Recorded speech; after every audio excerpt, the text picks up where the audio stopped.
Hello and welcome to my channel. I'm on the road and things are going well.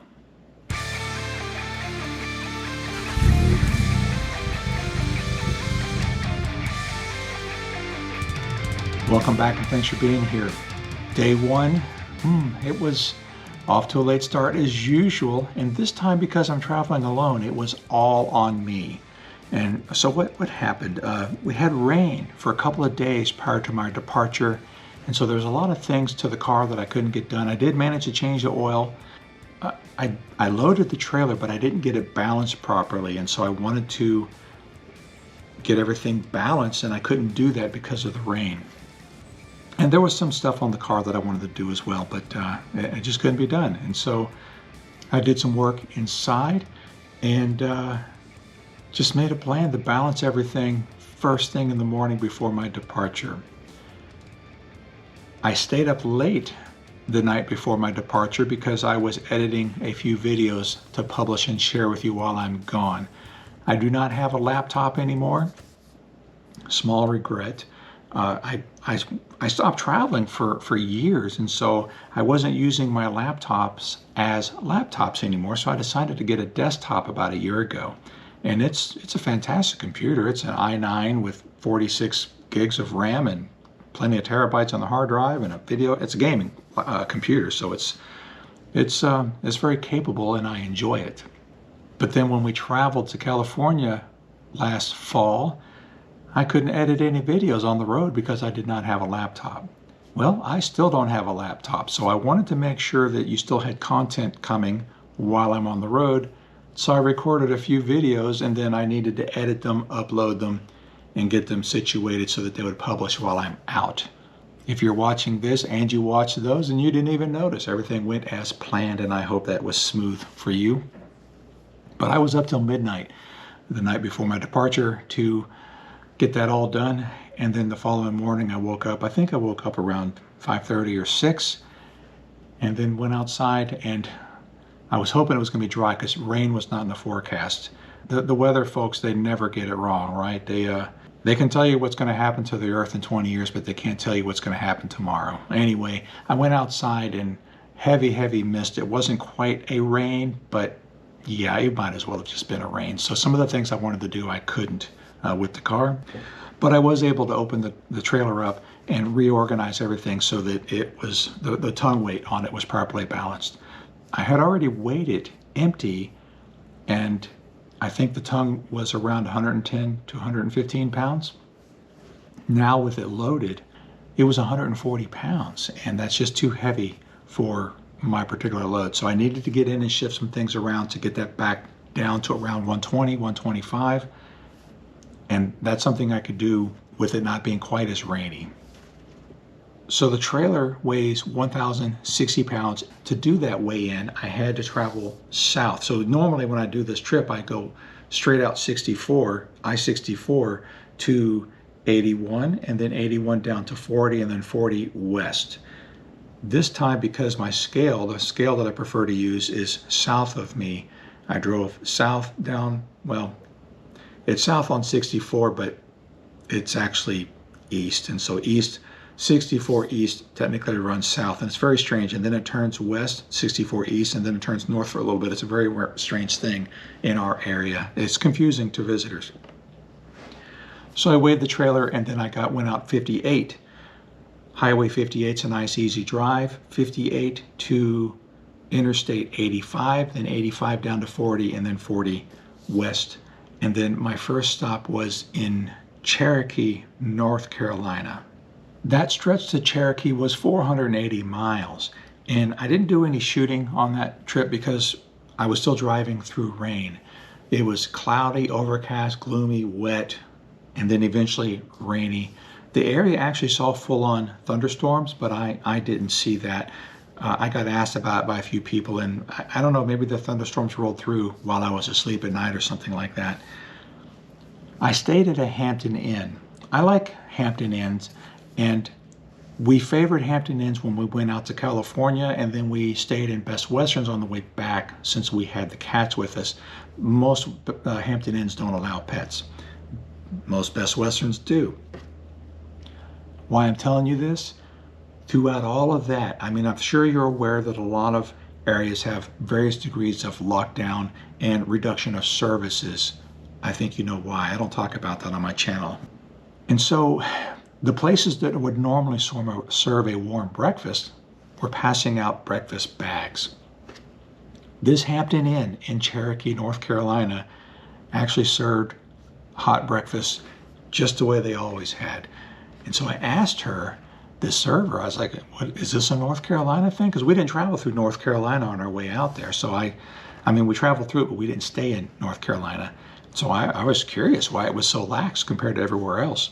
What she was doing was, and this came from corporate and through experts and everything else, is they just made us, of course, everybody's wearing a mask indoors in common areas anyway, but then they had these big, not latex, but these big baggy plastic mittens, I guess, practically, that they just had you wear so that when you handle anything and everything in there, you're not touching it with your bare hands.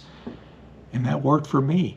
Now, I think I mentioned in a previous video that I'm carrying food, ready to eat breakfast and make my own breakfast in my room, but it was cool to not have to. Fast forward to tonight's stay.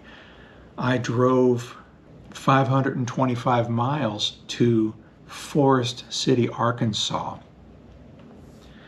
They're doing kind of a phased in thing. There's some things that are hot that they're going to give me in the morning, but the waffle makers still aren't up and going, which is kind of a drag. I like waffles at Hampton Inn. And we'll see how that goes. I got the car parked right outside. The refrigerator is outside with everything. And if I don't like what they're serving in there, then I'll go out there and grab me a couple eggs and a breakfast cup and come in here and fix that, and I'll be good to go. My drive to Forest City was fairly uneventful. It was rainy. I was driving around 65 or 70. I did not go terribly fast. Once I crossed into Arkansas, it had stopped raining and the speed limit increased to 75. And so I drove 75 for a little bit. And I think I was still getting 19 miles to the gallon. But at 70 and below, I was getting 20, 21, I think maybe even 22 in some tanks. I'll put all that information up here because I know I've captured it. Tomorrow, I might even make it to one of my destinations. I'm going to stop in Central Texas and visit my family again. I wasn't going to, but quite frankly, I just don't get out to see them very often. And so I added a few extra days onto this trip, much to the chagrin of my boss, and I'm going to visit them for a couple. This time I'm going to stay 2 nights, where last time I just stayed overnight and then got on the road and left. Waco from Forest City is 521 miles. And if you're one of those travel nerds like me and you're already on Google Maps mapping it out, you're going to say, oh, it's shorter than that. Well, I'm deviating a little bit. I'm going to go to Plano? Yes, Plano, Texas, which is just north of Dallas, to visit a ham radio outlet. The ham radio outlet, some hams might get on me about this, but I'm going to refer to it as a mecca for ham radio. There are plenty of online ham radio resellers. Right now I can't think of them. Universal Radio, DX Engineering. It's that one with the pig. I think it's called Ham City. There's a pig in their logo, pig with sunglasses. I don't know how many outlets they have. I think DX Engineering has 2. I don't know how many Universal Radio has. I don't know how many Ham City has. But the ham radio outlet has 8 or 9 stores. The closest one to me is in Woodbridge, and that's about 150 miles, and that is sort of a suburb of Washington, D.C. It's very crowded. I don't like going up there, but I do if I really want to get something and pick it up in person. I don't want to ship it. In this case, I'm picking up a couple of antennas. They're not expensive purchases, but I couldn't get one quickly enough before my departure. And once I saw that there's an HRO in Plano, which is only a little bit out of my way, I'm going to swing in there and pick up some antennas. And then, of course, look at stuff. This is a taste of what an HRO looks like. You can go in and try out radios, see them in person, click around on them, and decide what works for you and what doesn't. Get advice. I'm interested in taking a look at the Yaesu FT891. I just recently had my FT857D, the screen replaced on it, and then I had the gentleman go through the radio, make sure everything's working all right, and it's still in top-notch shape. The FT891, of course, is more modern. It has a better receiver and a bigger display, which is great for my old eyes. You can see I'm wearing my inside glasses today. But I don't know that I need a better receiver. Being mobile, the signals that I pick up with my weaker receiver, if I can barely pick it up, odds are they're not going to hear me anyway. So I figure if I'm picking up only medium strength and stronger signals, then whoever they are, I can talk to them. But if I get some fantastic whiz-bang receiver, radio with a great sensitive receiver that picks up really weak signals, that's just going to be frustrating for me because I'll hear them, but I won't be able to talk to them. So I kind of like my setup the way it is. I hear that this radio is very menu intensive, and that might not be ideal for operating in a car. I'll check it out. I'll bore you with it.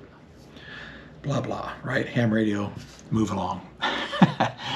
From there, I will drive south. And again, I think I said that my goal is to get to Waco. That's 521 miles.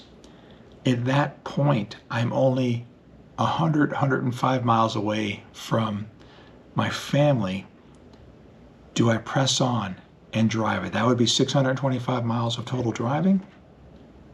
And that is doable in a day, but I'm stopping midday. So I haven't decided if I'm going to make the rest of that drive or not. So that's the plan. I'm not going to share any footage of the family. I kind of treat that as very private. And when you see me again, I will have been on the road and made some stops at some familiar sites. This has been a long, boring report. I hope it's interesting enough to keep you with me. My wife, I think, helps make it a little bit more interesting. And speaking of her, I mentioned pros and cons of traveling with or without her. A pro is I only have to worry about getting me and my stuff out to the car. I don't think you can see what's behind me here, but basically a suitcase, which is 2 weeks worth of stuff, a bag with some electronics in it, some tripods. Basically, I can get my stuff in and out of the car in 2 trips. 1 if I really want to struggle. And when I wake up in the morning, I'm out the door and I'm gone. And that is definitely a pro. Another pro is I get to listen to the music as loud as I want. Now, I don't listen to it terribly loud, but I do turn it up a little bit, and that's nice. The ham radios, I don't use the ham radios when she's in the car with me because I consider it to be rude. But now that she's not in the car with me, I've been scanning. I monitor, for you hams that might be watching, I monitor 146.52 megahertz, and I am monitoring CB channel 19, which monitoring through a dual band VHF UHF antenna is not very effective at all. But if I'm in a traffic jam, I can hear the trucks that are immediately nearby, so I can get an idea of what's going on. And something new on this trip is I'm monitoring the FRS and GMRS bands, or band, it's one band, they share spectrum in there. And I'm really surprised at the activity in there. So those are the 3 things that I monitor, and I wouldn't do that if she was in the car with me. The cons to not having her in the car with me. She kind of helps make sure that I eat right, because she'll say you shouldn't eat that. So I'm hoping I don't put on too much weight on this trip. I might, but that's definitely a con. And of course, she gives me company, and so it can get a little lonely in the car. Those are the big cons and the big pros, plus or minus. Yeah, so I don't know. I kind of wish she was with me. Well, I don't kind of wish. I do wish she was with me, but I also can see the positives and take advantage of those things with her not being with me. So I'm going to make the best of what I can with this trip. And hopefully with my earlier starts, I get on the road earlier since we don't have so much stuff to take out to the car. it allows me to finish up earlier. Now, today and yesterday I would have been settled before the sun went down, but I was in the mountains and it was rainy, so it was dark. It was before sunset, but it was still dark. Today, because of Tail of the Dragon and another delay, I didn't quite make it, but my park job is pretty easy. I'm along a curb instead of in a parking spot. And then tomorrow, if I don't opt to drive all the way, I should be settled before sunset. So that's something that's going to be a little bit different on this trip. The days are a little bit longer, and I'm traveling solo, so things are more efficient and quicker. So I hope to be able to get settled in before sunset just about every night of the trip. We'll see how that goes. Anyway, if you're still here, I really appreciate you hanging out with me. I hope to make the next videos shorter and perhaps more interesting. This was a big intro to the trip. Thanks for being here. I will see you next time. Take care.